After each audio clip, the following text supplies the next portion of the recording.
Сәлеметсіңдер ме оқушылар? Қазақ тілі сабағы 4-ші сынып. Күнделікті сабақтарды үзбей жіберіп алмас үшін каналға міндетті түрде тіркеліп аламыз. Бүгінгі 65-ші сабағымыздың тақырыбы морфология әлеміне саяхат деп аталады. Бүгінгі сабақта сөз таптары туралы білімімізді еске түсіретін боламыз. Әли, фонетика, синтаксис елдеріне саяхатқа шығып, дыбыс, сөйлем әлемі туралы көп білім алдық. Морфология деген не? Бұл елге саяхат жасау арқылы біз не білеміз? Әлидің жауабы: морфология гректің түр, тұлға, сөз, ілім деген мағынадағы сөзі. Қазіргі кезде морфология сөз тұлғаларының түрленуін, бөлшектенуін, әртүрлі өзгеріске түсуін анықтайды. Ал екінші сұрағының жауабын табуға ертегі көмектеседі. Бірінші жаттығу ертегіні тыңда. Ертеде біз білмейтін бір елде сөздер өмір сүріпті. Ол морфология елі деп аталыпты.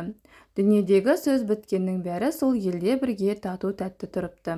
Күндердің күнінде сөздер бір нәрсеге келісе алмай, сен ұзынсың, мен көпшілмін, көп мағына беремін, ал мен бірақ мағына беріп оқшау жүргенді ұнатамын деп айтса жөнеледі. Мұны естіп қалған сол елдің қаны сөздерді мағыналарына, сұрақтарына, басқа да ерекшеліктеріне қарай топ-топқа бөліп тастапты. Сөздерді ұқсас белгілеріне қарай 9 топқа бөліп, жеке-жеке ат қойыпты. Осылайша морфология елі 9 сөз табының ортақ еліне айналыпты. Енді төмендегі тапсырмаға назар аударайық. Тыңдалған материал бойынша пікіріңді білдір. Ол үшін қарамен жазылған сөйлемдерді басшылыққа алып, сөздердің сөз таптарына топталу себебі туралы өз ойыңды жазбаша білдір. Бұл жерде сөздердің ұқсас белгілеріне қарай топтастыру туралы айтылған. Мысалы, зат есімге жататын сөздер заттың атын білдіріп, кім, не, кімдер, нелер деген сұрақтарға жауап береді. Дәл осындай сияқты басқа да сөз таптарының өзіндік сұрақтарымен білдіретін мағыналары ортақ. Егер де сөздерді 9 сөз табына топтастырмаса, тілімізде бірізділік, жүйелілік болмаушы еді. Біз бар болғаны 4 сөз табын зат есім, етістік, сын есім, сан есімдерді білеміз ғой. Қалған 5-еуі қалай аталады? Әли айтады, ребусты дұрыс шешсең, жаңа сөз таптарының аттарын білетін боласың. Бірінші берілген 5 саны, 5 санынан Б әрпін аламыз. Сол кезде ес деген сөз қалады. Келесі 1 деген сөздегі екі жағындағы әріпті алғанда әрпі қалады. Есі деген шықты. Оған М, Д деген әріптерді қосамыз. Одан кейін керек деген сөзден бастапқы 3 әрпін алып тастаймыз. Сол кезде үк сөзі қалады. Сонда бірінші сөз бізде есімдік деген сөз табы шығады. Келесі бізде берілген сурет үстел суреті. Үстелден соңғы Л әрпін алып тастаймыз. Сол кезде үсте деген сөз қалады. Одан кейін ұлу деген сөздегі бастапқы 2 әрпін алып тастағанда У әрпі қалады.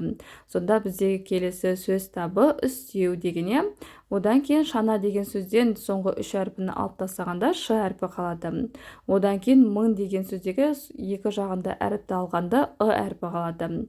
Одан кейін 6 деген санның бастапқы бірінші әрпі және соңғы 2 әрпін алғанда Л әрпі қалады. Одан кейін тау. Таудың бастапқы 1 әрпін алғанда ау деген сөз қалады. Бізде шылау деген сөз табы шықты. Келесі жасырынған сөз табы. 10 деген сандағы соңғы Н әрпін аламыз, сол кезде О әрпі қалады. Одан кейін доп деген сөздегі соңғы 2 әрпін аламыз, сол кезде Д әрпі қалады. Келесі берілген сурет сағат. Сағат дегендегі бірінші әрпі сын алып тастаймыз және соңғы әрпі ат дегенді аламыз. Сол кезде ақ деген сөз қалады. Одан кейін ай деген сөзді солаймен қосамыз. Сол кезде бізде одағай деген сөз табы шығады. Одан кейін елік. Елік сөзінің барлығын аламыз. 4 деген сөздегі соңғы 3 әріпті алып тастағанда Т әрпі қалады. Және тереуіш деген сөздегі бастапқы 4 әрпін және соңғы 2 әрпін алып тастаймыз. Сол кезде бізде барлығы еліктеуіш деген сөз табы шығады. Мінеке оқушылар, ребустың жауабы есімдік, үстеу, шылау, одағай, еліктеуіш деген сөз таптары. Келесі екінші жаттығуда әр қатардан артық сөзді тап. Неліктен оларды артық деп ойлайсың? Зат есім кім, не деген сұраққа жауап береді. Берілген сөздер жел, қауырсын, суық, күн, кемпір қосақ, омарташы. Бұл жерде артық сөз бар. Кім, не деген сұраққа жауап бермейтін сөзді анықтауымыз қажет. Сонымен қатар сұрақтарына қарап, әр сөз табының қандай мағына білдіретінін айтуға бола ма? Болса, әр сөз табының ережесін шығарып көрім. Ең алдымен артық сөзді анықтайық. Зат есім кім не деген сұраққа жауап береді? Жел, қауырсын, күн, кемпірқосақ, омарташы. Бұлардың барлығы не деген сұраққа жауап береді және кім деген сұраққа жауап береді. Ал бұл жердегі суық сөзі артық, себебі ол қандай деген сұраққа жауап беріп, сын есім болып тұр. Келесі етістік не істеді, не қылды, қайтты деген сұраққа жауап береді.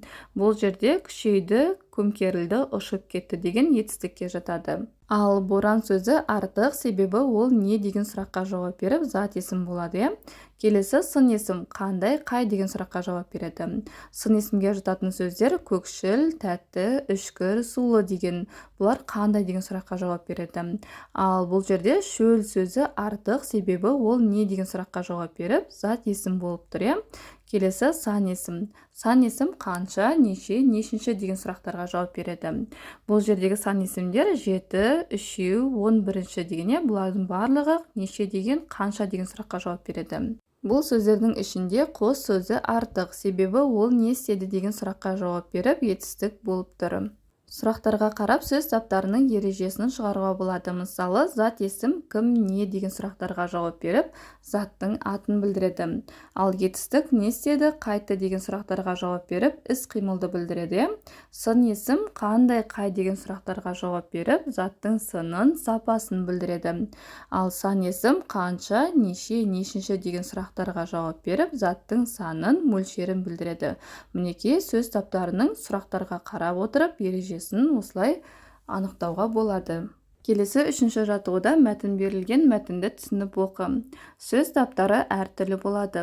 Зат есім, етістік, сын есім, сан есім, есімдік, үстеу, шылау, одағай, еліктеу сөз. Әрқайсының өзіндік белгілері, соған сәйкес жазуда және сөйлеуде қолданылатын жалпы ережелері бар. Сондықтан бұл сөз топтарын, яғни сөз таптарын бір-бірінен ажырату үшін морфологиялық талдау жасау қажет. Енді тапсырмаға назар аударайық. Қай сұрақтар мәтін мазмұны бойынша шешім табуға бағытталған? Осы сұрақтардың жауабын жаз. Бірінші сұрақ, сөз таптары қалай аталады? Сөз таптары зат есім, етістік, сын есім, сан есім, есімдік, үстеу, шылау, одағай, еліктеуіш деп аталады. Яғни 9 сөз табы бар. Осы 9 сөз таптары әрқайсысы бөлек-бөлек аталады. Келесі екінші сұрақ. Бір сөз табы екіншісінен қандай белгілері арқылы ажыратылады? Бір сөз табы екіншісінен сұрақтары, білдіретін мағыналары, сөйлеуде қолданылатын жалпы ережелері арқылы ажыратылады. Келесі үшінші сұрақ. Морфологиялық талдау қалай жүргізіледі? Морфология сөз тұлғаларының түрленуін, бөлшектенуін, әртүрлі өзгеріске түсуін анықтайды. Демек, морфологиялық талдау түбір мен қосымшаны ажырату арқылы жасалады.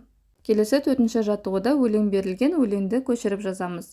Барқыт тау, жасыл дала, зеңгір аспан, күміс көл, ерке өзен алып қашқан. Құмартып келем саған бала жастан, дариға жер бар мекен сенен асқан. Авторы Қасым Аманжолов. Енді төмендегі тапсырмаға назар аударайық. Сөздерге сұрақ қойып, морфологиялық талдау жаса. Ол үшін өңір беттегі морфологиялық талдау үлгісін басшылыққа ал. Ал енді оқушылар сөздерге сұрақ қою арқылы морфологиялық талдауды жасаймыз. Не тау, қандай тау, барқыт тау. Екеуі де түбір сөзге жатады. Барқыт та түбір сөзге, тау да түбір сөзге жатады. Келесі не дала, қандай дала, жасыл дала. Бұлар да түбір сөзге жатады. Келесі не аспан, қандай аспан, зеңгір аспан. Бұл зеңгір дегенде түбір сөзге, аспан дегенде түбір сөзге жатады. Келесі не көл, қандай көл, күміс көл. Не өзен, қандай өзен, ерке өзен. Не істеген, алып қашқан.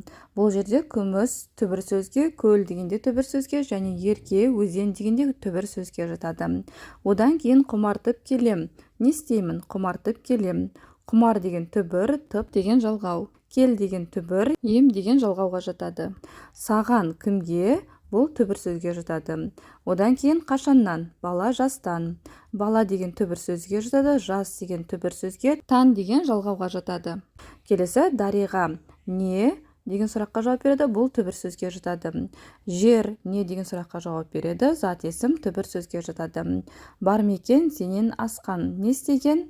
сенен асқан. Сен деген түбір сөзге ен деген жалғауға жатады. Ас деген түбір сөзге қан деген жалғауға жатады. Келесі шығармашылық үзіліс берілген 5-ші жаттығу керісінше жұмбақ. Сөз жұмбаққа сұрақтар жаз. Ол үшін оқулықтың соңындағы түсіндірме сөздікті басшылық қал дейді. Бізде берілген сөздердегі найзағай, сағым, шық, қырау деген сөздердің оқулықтың соңында түсіндірме сөздігі бар. Сол сөздіктерді басшылыққа ала отырып, біз сөз жұмбаққа сұрақтар құрастыратын боламыз. Бірінші көлденеңінен найзағай деген сөз берілген, осыған сұрақ құрастырамыз. Ыстық және суық ауаның соқтығысынан пайда болатын күшті жарқыл не деп аталады? Найзағай деп аталады. Екінші көлденеңінен көктем мен күздің салқын түндерінде шөп басына тұратын атмосфералық дымқыл қалай аталады? Шық деп аталады. Ал енді тігінен берілген сөздерге мынадай сұрақтар құрастырамыз. Бірінші, ауаның біркелкі қызбауына байланысты табиғатта болатын құбылыс қалай аталады? Сағым деп аталады. Екінші сұрақ, тоңазыған дымқыл ауаның жерге, ағашқа қар тәрізді болып ағарып қонған күйін не деп атайды? Қырау деп атайды. Тігінен берілген екінші жауап қырау. Ал енді оқушылар, бүгінге берілген сабағымыз аяқталды. Егер де сабақ ұнаған болса, каналға міндетті түрде тіркеліп, лайк басуды ұмытпаңдар.